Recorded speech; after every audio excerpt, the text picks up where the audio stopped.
I've got a myofascial release routine for you that will help you if you do any kind of sporting activity that requires swinging, like tennis or golf, or swinging a bat in baseball. I'm sure there's lots more sports, lacrosse, I guess, I'm not really sure. But anyway, anything that requires any kind of swinging, rotation of the spine, and still some movement around with your feet. So we're going to actually start with a little release for the feet. So this is an abbreviated version of the foot release. If you want the whole full-length foot release that's like 5 minutes on each foot, let me know and I will send you that video. We're just going to spend, a couple of minutes on each foot right now with this little orange spiky ball. If you have one of these, go ahead and grab that. If not, let me know. I can tell you where to get one. All right, so we're going to go ahead and start with the ball underneath my right foot. I'm going to spread my toes really wide. And what I want is to make sure that the ball gets in between my toes. I don't know if you can see that, but I'm really trying to get in between my toes. The little spikies go in between my toes as I move across towards the baby toe. I'm going back and forth all the way up by my toes.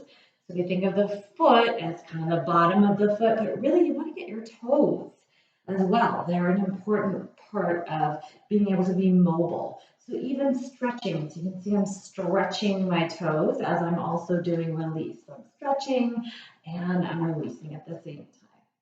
Going to the ball of my foot, so I start to work my way down the foot. And then I can go cross fiber back and forth. You can spend 5 or so minutes on each foot if you have the time. I recommend that. If you don't, a couple of minutes will do, at least to get you started. And then the arch of the foot, inner arch, middle of the arch, the outer part of your arch. And then spending a little time right in the middle, you can even put all of your weight on there. And then maybe even twist. So I'm putting the weight on there and twisting. I'm kind of twisting the tissue. The superficial layers are getting grabbed a little bit by this ball because it's got a little bit of rubbery sort of a surface. So it kind of grabs the tissue a little bit. And then I do want to make sure I get the fat pad on the very back of the heel. And you notice this ball does have a decent amount of give, so I would recommend that. I don't recommend anything much harder than this. So you see it actually squishes down and then rebounds and squishes down. And I'm going to iron all of that out, front to back. And there is no right or wrong. Be really, intuitive about what feels good. Spend more time in an area if it feels like it might serve you. The only way you know that it's wrong is if you're suddenly so tense because it's so intense that you cannot take a deep breath. That is the only thing I would say is wrong. Let me take that back. One other thing. Let's say you have some discomfort going on. You roll and then it's worse after. Then you know you did too much, or maybe that area did not need as much, or maybe it's not time. So if you have an injury, you want to be careful about that. So spread your toes wide. We're on your second side. So just kind of reiterating what I just said, there's 2 ways you know you're doing something, quote, wrong when it comes to this myofascial release work. If while you are doing it, it is so intense that you become more tense. You cannot take a deep breath. No matter what you do, you're becoming more tense. That's too much. Move it left, move it right, move it up, move it down, move it a little bit away from that spot. The other thing, and again, just reiterating this, just to be clear, if when you are done, whatever you were rolling feels worse, then you probably either went too deep, maybe that spot wasn't ready for whatever you were doing. So if you had an injury and you're recovering, maybe it was too soon. Or again, maybe you just went too deep in an area. I'm moving on to the ball of my foot now. And then I'm going to get the inner arch and the middle of my arch, and then the outer part of my arch. decent amount of weight on there, as long as, again, I'm not creating more tension. So if you've got plantar fasciitis going on or a lot of tension in your foot, you may not be able to put all of your weight on there. So just listen to that. And then again, I'm going to do a little bit of that twisting. I'm twisting my foot back and forth. And remember, I didn't mention it while I was doing it, but you can also stretch the toes a little bit when you're up there doing the toes. So stretching and doing the myofascial work at the same time. And then coming back to this fat pad on the very back of my heel. And sometimes the ball goes running away like that. You just got to go right after it and track it down and bring it back. And then I like to iron it all out. So I go front to back, front to back. Now, if you've seen any of my videos before, you know that I say it over and over again. Everything is connected. You're like one myofascial unit. So if I'm rolling my feet, I'm affecting tissue up in my back, up even in my neck. But for sure, I'm also certainly affecting my calf muscles. So I'm not going to specifically roll my calves today. Doesn't mean I couldn't, but if we're thinking about trying to affect as many areas as possible before I go play tennis, before I go swing a golf club or a baseball bat or anything again with the rotation in the body, then I'm going to pick just a few things and hopefully we get the whole system affected. All right, so that was my feet. If you only have time for one thing, roll your feet. I'll say it again. If you only have time for one thing, roll your feet. It will affect the whole system. But if you have more time, then of course we're going to go ahead and work some other things. So I've got a kind of squishy Pilates ball. I can tell you where to get one of these guys as well. So we are going to affect the tissue in the thoracic spine and our rib cage. So go ahead and lay down on your right side on top of that ball. I'm going to go ahead and relax my head down. Now, if I was really uncomfortable, I might put a block or a pillow underneath my neck. So if my head was real dangly and it was uncomfortable, I would do that. I'm comfortable enough with just my arm underneath my head. So I'm going to go ahead and just stay like that. My knees are up at about a 90-degree angle. So there's a few reasons why we want to affect the tissue here on the side of the body, on the rib cage. One, I'm affecting the diaphragm. Well, the diaphragm is your respiratory muscle. So if that is locked up in any way, you're not going to be able to take a deep breath.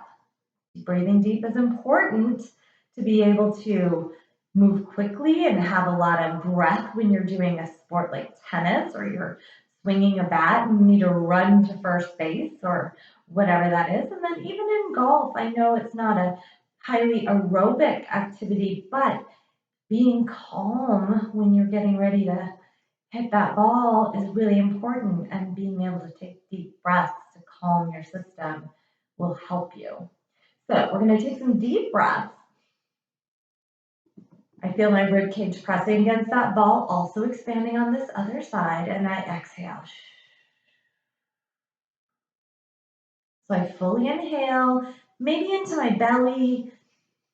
My ribs will expand. My chest also fills with breath. And slowly exhale. Now you guys keep going like that. So keep deeply breathing into the rib cage. And of course your belly will fill first, and then the ribs, and then the chest. Maybe pausing at the top of the breath this time. And then really slowly exhaling. You guys keep doing that. I'll talk a little bit more about why it's important to do this activity where you're laying on your side on the ball.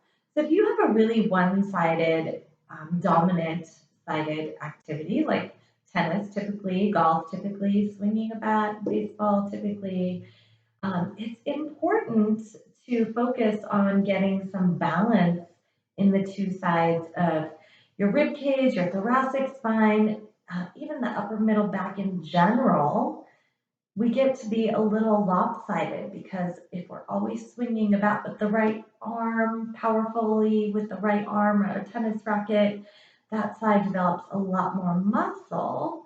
So we actually get out of balance sometimes, and balancing out is important. Now, this is going to seem backwards, but whatever your dominant side is, when you do what I'm doing right now and what I'm going to show you in a moment, you're going to spend more time on the opposite side. So I'm right side dominant. If I was doing a right side dominant sport, I'd actually spend more time on the left. Doesn't mean you don't do both, but spend more time on the other side. All right, so you're going to go ahead and take the right arm out now. We're still on the right side. Left arm comes out too, palm to palm, left palm to right palm. I'm going to reach past my fingertips and then slide my arm a half circle over my head until I'm reaching back behind myself. And then I'm going to come back. I'm going to keep doing that. I'm going to move down just a little bit, give myself a little more space. And inhaling over and around, and then exhaling and bringing it back. And inhaling over and around, and bringing it back. I'm going to do that one more time, over and around, and then I'm going to stay here for 3 breaths. Deep breath into that rib cage, long breath. Now, again, I'm reminding you that your knees are up in line with your hips. That's going to keep this out of your low back. This is a middle back, thoracic spine release. And coming back. Okay. So just a quick check-in. Go ahead and lay down. I'm going to flip around here and lay down. And just notice if you feel a difference between the two sides. Typically, you'll feel more space in the side you just released. All right, so we're going to make our way to the other side. So again, I'm right side dominant, so I would spend a little more time on the left side. All right, so first, just taking some breath on this second side. If I felt twisty at all in my low back, I might place a pillow or a block between my thighs, keeping my hips stacked when I do that.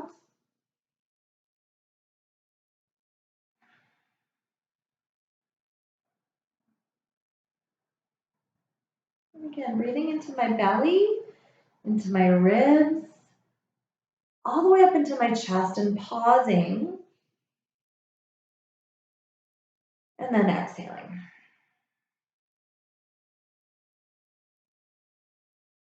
Continuing to breathe like that, nice and slow. And a pause at the top, and a slow exhale.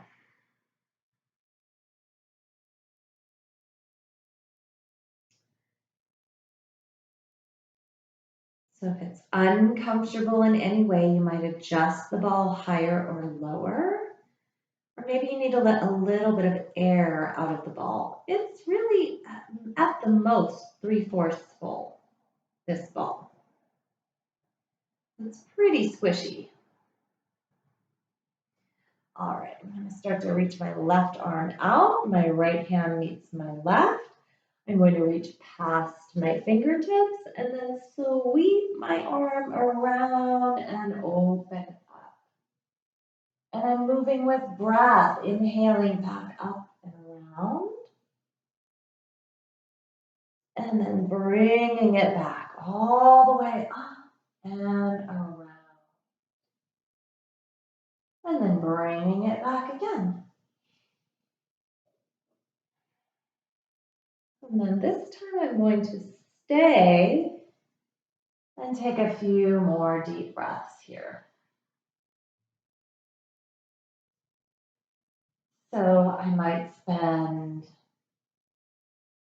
2 minutes on one side and 3 minutes on the second side. Again, what I'm referring to is I'm right side dominant.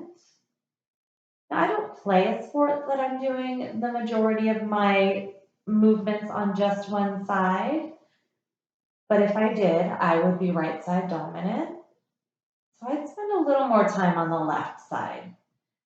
And that tends to wake it up, get it more activated so that it can participate when you're doing those activities. Get a little more balance in the body. And slowly making my way out. And once again, I'm going to see how that feels. I notice I have more breath in my rib cage. We're going to take this same ball. It's going to go in the middle upper back area, going back to the concept of releasing the thoracic spine. So I'm going to clasp my hands behind my head, but squeeze my elbows in. And then I start to lean over and come up. Now this can also be done with a foam roller. So your choice. I'm just getting some movement in this thoracic spine. And then the next time I lay back, if my head doesn't touch the ground, I probably want to support it with a pillow or a block. And then I'm going to take my arms up and over my head. Breathing into the space between my shoulder blades and kind of like around the bra line. So if we don't have mobility in the thoracic spine, the middle back, then when we swing our bat or swing our racket or our golf club or whatever, other areas have to take over. The thoracic spine should have some mobility, but for most of us, we're really locked up from sitting a lot, particularly at a computer, behind the wheel of a car, etc. So if we're locked up here, our low back has to take over the mobility, or our neck has to take over the mobility. Our neck will probably do okay with it, but the low back, it's supposed to be pretty darn stable. We start to crank on the low back, it's not going to be very happy. All right, one more big breath in. And let it go. And slowly release. All right, so one of the things that's notorious in the world of tennis and golf and other sports too, tennis elbow, golfer's elbow, epicondylitis. So that's inflammation of the epicondyle, ouchie elbow. That's what it means. So if we take our yoga tune-up balls inside their tote, or we take a couple of tennis balls inside a sock, we can start to release our forearms. So I'm going to be placing the ball on my forearm and moving it around in various directions. I happen to have a bench that I can do this on. You might end up using a block if you're on the floor, or I'm going to also show you how it can be done against the wall. So I just come next to my bench, and I'm going to roll forwards and backwards, and I just start to move that arm internally and externally rotate. So palm down, palm up. If I find a place that's particularly tender, as long as I can still take a deep breath, I might spend a little extra time there. I'm right next to my elbow right now. And then I might find another spot. If I need more pressure, I can absolutely use my other hand and press down. Internally and externally rotating and spending some time on both sides of that forearm. And then I can also do some contract and some release. So I might find a place here that's particularly tight, and I might contract and release by kind of rolling up, squeezing, releasing. And same the opposite. Palm down. I'm going up and down with my wrists. And I could even do a little bit of cross fiber work, just kind of going back and forth across the tissue.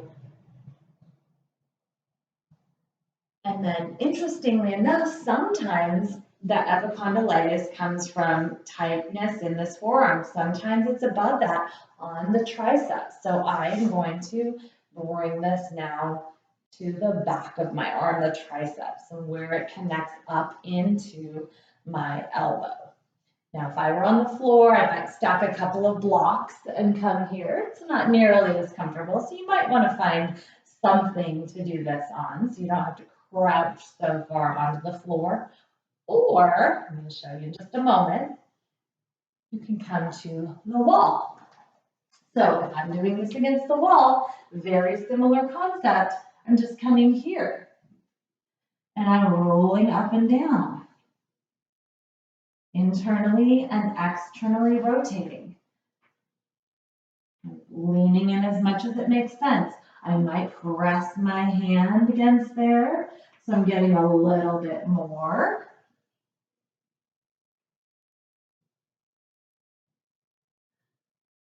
And I might pause and do some contraction forwards and backwards with my wrist. I might do a little bit of cross fiber work, just rolling it back and forth. I'll find where I need it. If I have a little tension right next to the elbow, I might stay there for a bit and just pin and hold and breathe. And then again, the back of the arm. So I'm going to pin that on there, and then it's probably a little easier to go ahead and move my body up and down. So I'm just kind of almost reaching like I'm trying to pat myself on my back. Elbow is bent. And then I can roll all of that out. All right, so next, we're going to affect the shoulders. Trapezius to start, and I'm going to go ahead and use the wall for this one. So I am going to place this ball right on that upper trapezius, and I'm going to lean in. So once I have it situated, not on my neck, but a little bit lower and to the right of my neck, I'm doing my right side first. My arm is going to go through a range of motion like I am doing a snow angel. And then I might come across my body also. Just getting really intuitive, like which way would it feel good? You know, I might be like, well, if I'm actually throwing a ball up, it's going to go like this. If I'm hitting a ball, it's going to go over like this. If it's tennis, across my body if it's a bat, down and across if it's, you know, golf. So just moving through some of those motions that might cause irritation. And then after a bit of that, we go back and forth. So just going to go ahead and roll back and forth across the fibers there. And I'm going to move it to my left side. So same thing on the left. I pin it in there and then we stretch. So pin and stretch. The arm moves up and down, side to side, forwards, out to the side. Maybe I make some circles. And then, of course, eventually, I'm going to start moving the ball back and forth across those fibers. Breathing all the while. Deep breaths. And if it kind of moves out of position, I just move it back. Now, this could also be done on the floor. So exact same thing, you'd just be laying down on the floor. And just so I can show you up real quick right now. So that goes just like that. So it's the same thing. And you could do both at the same time if you wanted. You could put one under each and then lift the hips if you needed more. But I like the wall best for that one. All right, so the last one we're going to do is the actual shoulder. So you're going to lay down. It's going to be kind of on the back-ish of the shoulder. Okay, so middle back-ish. And I might put something under my head if I'm uncomfortable. Or I can just, kind of support myself with my own hand. Now, once I have that pinned underneath there, I'm going to bend my arm. And I call this kind of like the little Chinese kitty cat that's, you go to a Chinese restaurant, it's kind of waving back and forth at you. So I've got a 90-ish degree angle on this arm, and it's an internal and external rotation. I could also make some circles.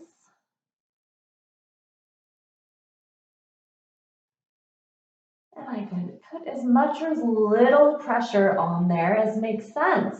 And lean a little bit away from it, it won't be as intense. If I'm right on it, it's going to be pretty intense. Again, check in with your breath over and over again. And I might just find a position where I want to keep it. And maybe I just lay, my arm can be out, it could be bent, it could be an external rotation perhaps, internal rotation. I might just take a few breaths in whatever position seems appropriate.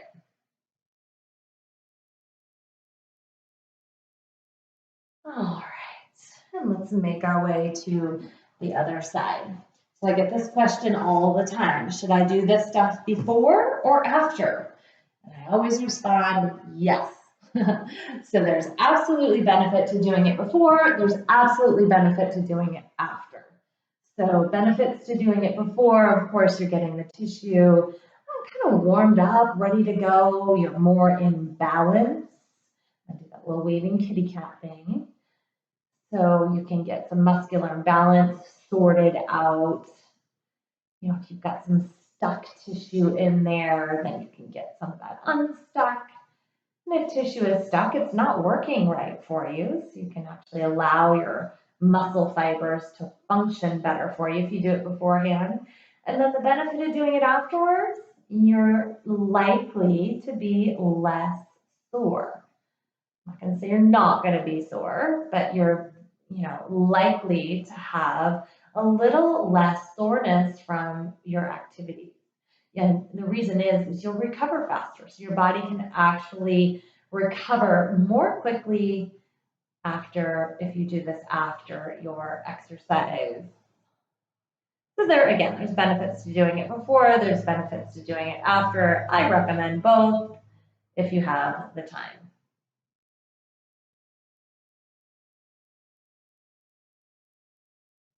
I think everybody's got the time to do what they need to do to help themselves avoid injury.